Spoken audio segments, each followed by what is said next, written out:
નમસ્કાર, spark today ન્યૂઝમાં આપનું સ્વાગત છે। જિલ્લા તાલીમ કેન્દ્ર પોલીસ હેડક્વાર્ટર પ્રતાપનગર ખાતે આજે સ્નેહ મિલન યોજવામાં આવ્યું હતું। Retired gazetted police officers association trust વડોદરાના સ્નેહ મિલન સમારંભ યોજવામાં આવ્યો હતો। આ કાર્યક્રમમાં 200થી વધુ અધિકારીઓ તથા તેમના પરિવારજનો સહિત હાજર રહ્યા હતા। કાર્યક્રમમાં મુખ્ય ઉપસ્થિત અનુપમસિંહ ગેહલોત, પોલીસ કમિશનર અને મહેમાન તરીકે પૂર્વ ડીજી અને પીસી ઠાકોર તથા બિલ્ડર રમેશ પટેલ નટુમામાં પણ નિવૃત્ત અધિકારી ઉપસ્થિત રહ્યા હતા અને આ વર્ષ દરમિયાન જે પણ પોલીસ અધિકારી તથા કર્મચારીનું મૃત્યુ પામ્યું છે તેમને ભાવાંજલિ અર્પણ કરવામાં આવી હતી। જ્યારે આ કાર્યક્રમમાં જિલ્લા તાલીમ કેન્દ્ર પોલીસ હેડક્વાર્ટર પ્રતાપનગર ખાતે રાખવામાં આવ્યું હતું। આ કાર્યક્રમના મુખ્ય મહેમાન શ્રી માન્ય પોલીસ કમિશનર અનુપમસિંહ ગેહલોત સાહેબ ઉપસ્થિત રહ્યા હતા। વડોદરા ખાતે રિટાયર્ડ ગેઝેટેડ પોલીસ ઓફિસર ટ્રસ્ટનો ગેટ ટુગેધરનો કાર્યક્રમ રાખવામાં આવેલો છે। તેમાં લગભગ 200થી 250 અધિકારી અને અધિકારીના પરિવારના સભ્યો હાજર રહેશે, જેમાં વડોદરા શહેરના પોલીસ કમિશનર સાહેબ અને શહેરના તમામ અધિકારીઓ પણ હાજર રહેવાના છે। આ કાર્યક્રમ દર વખતે દિવાળી પછી અમે લોકો રાખતા હોઈએ છીએ, પરંતુ આ વખતે લગ્નો અને થોડાક અન્ય કારણોના હિસાબે થોડો મોડો રાખવામાં આવેલ છે।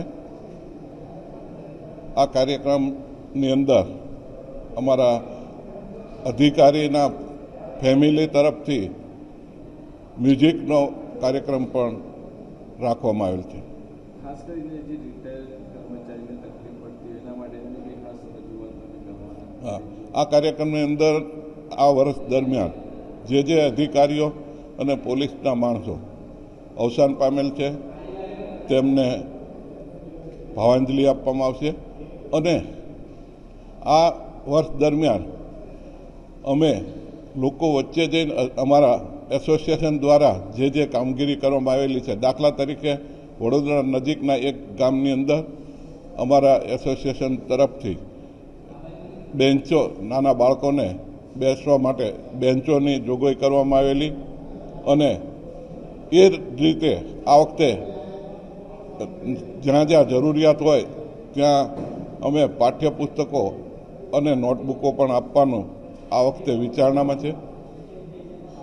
લોકોની વચ્ચે રહી અને લોકોના પ્રશ્નો પણ સોલ્વ થાય અને લોકોને પોલીસ સ્ટેશનોમાં ઘણી વખત નાની બાબતોમાં મુશ્કેલીઓ પડતી હોય છે, દાખલા તરીકે પાસપોર્ટની ઇન્કવાયરી હોય, એમાં અમારા તમામ અધિકારીઓ જ્યાં રહેતા હોય એની આજુબાજુના લોકોને સહાયરૂપ થાય છે અને અમારા એસોસિએશનના સભ્યોને મેડિકલ સારવાર મળી રહે એના માટે પણ મેડિકલ કેમ્પનું પણ આયોજન કરનાર છે।